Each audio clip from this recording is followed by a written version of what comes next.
Now, I'm not a genius by any means, but just a soldier and a father.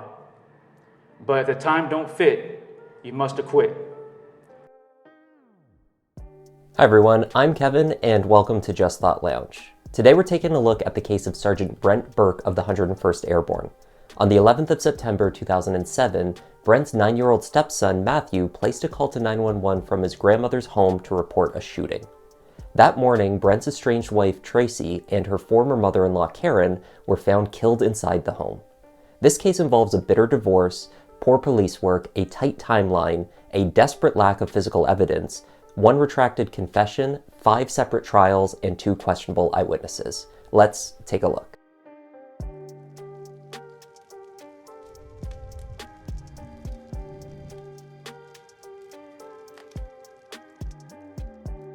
Brent Burke met Tracy and fell in love in the summer of 2001. Tracy was a nurse and a young mom to son Matthew from her previous marriage. Stationed with the legendary 101st Airborne out of Fort Campbell, Kentucky, Brent Burke had followed in his father's footsteps and chose a career serving his country. By 2007, Brent and Tracy had 2 children of their own, Ian, 4 years old, and tiny Reagan, 2, joining eldest Matthew, who was 9. The couple had formally separated shortly after Brent's return from a tour in Afghanistan, and Tracy had taken the kids to live with her former mother and father-in-law, Karen and Kurt Comer, in Rhineville, Kentucky. Kurt and Karen had loved and treated Tracy like their own daughter. There was no question when her marriage fell apart and she reached out to them for support that she would be welcomed into their home. Karen was a particularly giving person who was unfailingly generous with what she had and adoring of her family. Kurt Comer, a loving father and grandfather, was a truck driver by profession. On the night of the 10th of September 2007, Kurt was away for work. He made several calls back to the house that evening into the morning hours without receiving any answer. Eventually, Matthew, Tracy's eldest, answered the phone. After he explained to Kurt what had transpired at the house that night, Kurt told him to hang up the phone and dial 911. Kentucky State Police 911. That last night I was afraid to call, and they shot the only 2 people here, which was my grandma and my mom. Where at, honey? 397 Waterfall Loop, Rhineville, Kentucky. The zip code is 4162. In what county? Rhineville, Kentucky. In Rhineville? Mm-hmm. What's going on right now? No, I just explained the call, last night. Okay, and did the police come out last night? No. They didn't? No. And who was shot last night? My mom and my, grandma. Your mom and grandma? Yes, and one of my, grandma's dogs. The only people here are me, my sister, and my brother. Where did they take your mom and your grandma? They just killed them right in my house. Almost everything is destroyed. Where were they taken last night? Did the police come? No, they weren't taken. They were shot in my house. Okay. And did they go to the doctor? No. Where are they at right now? They're in my house. There's blood splattered everywhere. Okay, honey, I want you to stay on the line with me, okay? Okay. Do you know who done this? No. You don't know? Have you been there all night by yourself? Yes, with my brother and sister. Okay, honey, you stay on the line, okay? Okay. Kentucky State Police arrived at the home. The children were found unharmed. They had been hiding in a closet. Karen was found on the kitchen floor and Tracy was located in the bedroom. Police find a shattered glass door, presumably the means of entry for the killer. They also find shell casings from a 9mm pistol, which is the presumed murder weapon. The weapon itself is not found. The scene is also worked up for other physical evidence, but there's not much to work with. The case would later be plagued by the less than stellar investigative work conducted in these initial hours and days after the 911 call. 4 shell casings that were not initially spotted by police despite being in plain view were recovered on 2 separate occasions by the cleaning crews sent in to clear the scene. Regardless, lead detective Larry Walker insisted that they had their main suspect straight away. Walker says that once police arrived on the scene, one of the boys immediately told authorities that his dad shot Mummy and Grandma. Police were quick to find motive. 2 years prior, in 2005, Brent and Tracy's marriage was already on the rocks. At that time, Brent was deployed in Egypt, where he complained to members of his platoon about his wife. He's like pissed off and very upset and everything else. And it's like, I don't know what he was thinking, but he said, I'm going to shoot that much problem with it, just divorce her. What did he reply to that when you said divorce? And that's when he said he's going to shoot. On 2 separate occasions, Brent had his weapons confiscated and was placed under supervision while serving in Egypt. In the first instance, he claimed if Tracy left him, he would kill both her and himself. In the second instance, he made remarks about murdering his platoon leader, Lieutenant Perez. Brent was returned to Fort Campbell early and provided with mental health counseling. Court documents would also reveal that Brent was prescribed medication at this time to treat his depression and to control his anger. Despite this, in January 2006, while undergoing treatment, Brent was released to active duty and sent to serve in the war in Afghanistan. There, his violent behavior continued. Brent was eventually removed from his post as a detention center guard due to his repeated expressions of hatred of the detainees, and an incident in which he engaged in the unauthorized use of what is called OC fogger spray on some detainees.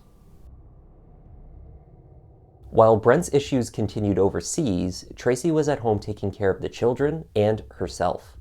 When Brent returned home after over a year serving in the war, he found Tracy had lost over 60 pounds and purchased a new Camaro.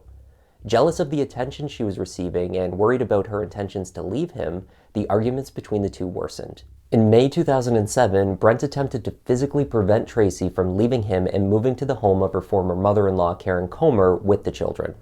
The Army intervened in the incident and imposed a 72-hour cooling-off period in which Brent was moved to the barracks at Fort Campbell. But a brief separation was not what Tracy wanted, and she filed for divorce from Brent. She then made the move to Karen and Kurt Comer's home in Rhineville, Kentucky. Police attempted to build a case against Brent by tying him to the crime scene, unsuccessfully, at least at first. A search warrant was issued for Brent's van, and over 20 items were taken and tested for blood and DNA, but none is found. Police did find a receipt for 9mm bullets dated 1 month prior to the murders, though. The murder weapon, a 9mm pistol, was never located. However, Brent's father-in-law, Tracy's dad, reported gifting a 9mm to Brent roughly 5 months before the shooting. Brent states that the gun given to him was not a 9mm at all, it was a .38, and he did not keep it. He says he gave it to Tracy only a few days after receiving it, for her protection. The case against Brent is further complicated by issues with the timeline. Brent was working his shift as a military policeman at Fort Campbell on the night of the murders until 10:30 p.m. His roommate reported that he returned to the barracks at roughly 11:30 p.m., but then left again shortly after. The roommate did not see him again until he returned from early morning physical training at 6:30 a.m., at which time Brent was asleep in his bed. This leaves a gap of about 7 hours unaccounted for, a window of time for the murders to take place.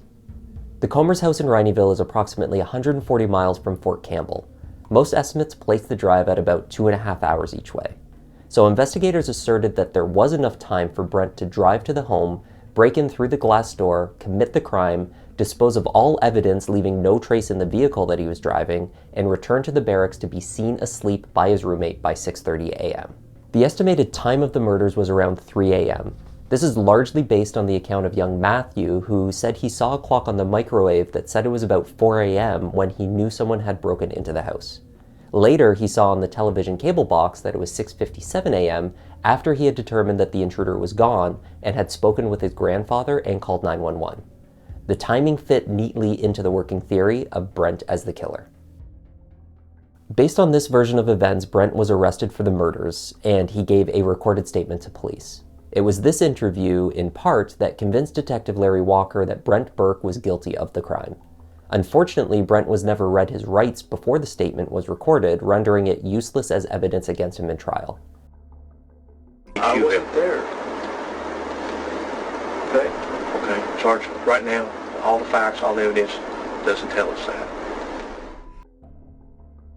The detective said his story just kept changing multiple times. Also in this interview, Brent claimed to have been with two colleagues, Michelle Lovelace and Lindsay Brooks, dispatchers at Fort Campbell 911 call center until 1 a.m. on that night. Brent also said that he stopped for gas at a station at about that time for his van before he went truck shopping at 2 a.m. As someone who despised salespeople, Brent apparently, as confirmed by family members, often browsed for vehicles at night when no one was around. And you say you went truck shopping? Yeah, I went truck shopping. What time was that? Like 2 o'clock, 2:30. I went truck shopping here because, I couldn't sleep. What type of vehicle were you looking for? Just like a 99 2000 truck. He says he did this and then returned to the barracks and slept in his vehicle for a time because it was too hot inside. He went to his room at about 6 a.m. Both of the 911 dispatchers, Lovelace and Brooks, initially confirmed what Brent said, that they had been with him until 1 a.m. But when detectives applied pressure to their story and presented Lovelace with her own cell phone records from that night, she confirmed that she had in fact dropped him off at about 11:20 p.m., not 1 a.m. She would testify against Brent when the case finally made it to trial. Out of the car, he grabbed my hand, and I thought he was going to try to hold my hand, and he just squeezed it really tight. It made me uncomfortable. Lovelace says she was concerned that Burke seemed upset about something Tracy had done, so she called him on her drive home. She says they talked about the weather. Call logs show that call was made at 11:37 p.m. According to the revised story, Brent had asked Michelle Lovelace and Lindsay Brooks to lie for him, saying he had been with them during certain times of the night and much later than he had actually seen them. I was in a bad situation. I know you were. But that does not make me a murderer. A divorcee does not make me a murderer. Why would I go down there? It wasn't supposed to go down that way, was it? I never went there. I was supposed to go there on Friday. Get my keys. So is this the end of the road for our conversation? Yes, sir. Issues remained with formally connecting Brent to the scene. With no DNA or other physical evidence, the case against Brent relied on the eyewitness testimony of the two boys, Matthew and Ian, to place their father in the house that night. In the immediate aftermath of the murders, Matthew was not sure that Brent was the shooter, but years later, he was very certain and ready to testify. Matthew was prepared to say that although he did not see the gunman's face, he heard his stepfather's poorly disguised voice and recognized the camouflage jacket that he wore as one previously seen in his stepfather's closet. Little Ian, only 4 years old at the time, was ready to say that he did see the assailant's face, and that it was his father. Brent Burke prepared to go to trial in September 2009. This initial attempt was halted, however, when Brent's defense team learned of a witness known to the prosecution that had not been shared with them. This witness was a 14-year-old boy named Deshaun White who had bragged to friends that he had broken into the home and killed Karen and Tracy. After making this confession to his girlfriend, she called the police. The teenager recanted his confession before the trial of Brent Burke. The state prosecution believed him to be untrustworthy, but regardless, they had sat on a confession of the crime. The judge declared a mistrial. A few months later, the state of Kentucky tried again. Again, the court went through all of the pretrial steps. They individually questioned over 150 potential jurors, systematically eliminating any that had heard of the case in the media, or anyone who opposed the death penalty, which was on the table if Brent Burke was convicted. Just before formal proceedings were initiated, news came that a key witness could not testify due to illness. The key link between Brent Burke and the crime scene was 9-year-old Matthew. Matthew had been rushed to the hospital with an emergency appendectomy and was unable to travel. The judge declared a mistrial. By the time of the third trial attempt in August 2010, Brent Burke had been housed in Hardin County Jail since his arrest in October 2007. At trial, Brent's children took the stand against him. Voice. Did you know that voice? Yes. Whose voice was that? It was Brent's. It seemed like he tried to disguise his voice. You remember saying that? Yes. How come you didn't say that this time when he asked him the same question? I'm pretty sure I did say that after he asked the question. But you didn't give exactly the same answer this time that you did in the last trial, did you? The state also worked to pick apart Brent's suspicious alibi. The manager of the gas station where Brent had claimed to stop at 1 a.m. was called to testify. Prosecutors also attempted to introduce the security footage from that location, but were unable to. Of defense investigator Michael Collins testified he reviewed those tapes to see if he could corroborate Burke's claim he was at the gas station at the time he said he was. But before he was able to say what he found, following a long bench conference, he was dismissed from the stand to possibly come back at a later time. The defense argued that it was conceivable that the teenager, Deshaun White, who had previously confessed to the murder, was the actual killer. He and his friends were called to recount his statements from years earlier. He mentioned gang initiation to me, yes. Did he? What did he say about that? He said that that's why he broke into the house. It was an initiation I thing. say, Terrell, you would not want your younger brother implicated in a double murder, would you? Nope. Did you tell him that you committed these murders that occurred at the Comer home Yes. as part of a gang initiation? I don't know what I said. I was just playing with it. If an alternative suspect confessing to the crime did not create reasonable doubt, the defense further poked holes in the state's timeline, as well as police competency. A neighbor of the Comers, Mark Gilmartin, testified that he heard 4 to 5 gunshots ring out from the direction of the house while walking his dog that night at 10 p.m., not 3 a.m. I heard a dog yelp. After the dog yelped, I didn't hear anything else. Mark Gilmartin further reported seeing a car drive off from the house shortly afterwards. At the time, he did not think too much of it. There is an open range towards the back of the subdivision that is used for target practice. Due to its proximity, it is not uncommon to hear gunshots in the neighborhood. 3 other neighbors said that they did not hear gunshots on that night, though the woman who lived directly across the street did see activity in the house and a car in the drive around 10:30 that evening. Focused on Brent Burke as a likely suspect, police failed to interview Mark Gilmartin until 2 months after the fact, when the neighbor had called authorities for a second time.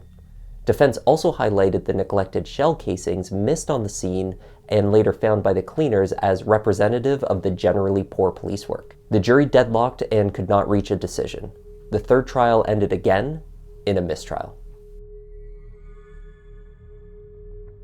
4 years after the murders, a 4th trial ended in a second deadlock jury. The state had altered the order and presentation of evidence in this 4th trial and removed the death penalty as a possible sentence. And Brent brought in a new defense team, but it all added up to the same result. In the first deadlock, the jury was split down the middle, 6 guilty and 6 not guilty. The next time, though, 4 jurors believed he was not guilty, while 8 believed he was, a 2/3 majority. Feedback from previous jurors seemed to support a sentiment that the evidence available was not compelling enough to convince 12 reasonable people. By then, any defense team would be well schooled regarding every hole in the state's case, and the publicity brought on by the multiple mistrials had saturated the jury pool. Jurors also reported afterwards that an agreement on the credibility of the 2 key witnesses, Matthew and Ian, could not be agreed upon. I am an innocent man. I can no longer sit back and be railroaded and slandered of the Commonwealth of Kentucky, who has not had 1, not 2, but 4 chances at conviction on this case, has filed a motion of dismissal without prejudice for lack of evidence. That reason for lack of evidence, better yet, no physical evidence, on me is because there is no evidence on an innocent man. The Kentucky State Police talked to a juvenile on September 12, 2007, who confessed to the crime to 3 different people after the Kentucky State Police were notified of this. They only interviewed this person for 16 minutes. You have the right man. Then why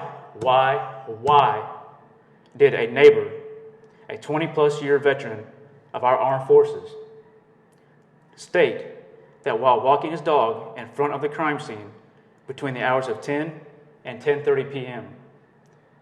and testify that he heard 4 to 5 gunshots, glass breaking, and a dog yelping? Remember, that was between 10 and 10:30 p.m. Now, on that night in question, I was on duty as a military police officer in Fort Campbell, Kentucky, until 10 p.m. which is Central Standard Time, which in turn makes it 11 p.m. Eastern Time, that I logged out of work. That's 30 minutes to 1 hour past the time that this crime has heard by the witness. Not only was it 11 p.m., I was 2 hours and 41 minutes away from the crime scene. Now, I'm not a genius by any means, but just a soldier and a father. But if the time don't fit, you must acquit. The charges against Brent Burke were dropped without prejudice, and he was released back to Fort Campbell. However, this wasn't the end of the line. State prosecutors had been in contact with the Army Judge Advocate General's Corps, or the JAG Corps. Military lawyers examined the case against Brent and determined that there was enough evidence for them to take things further.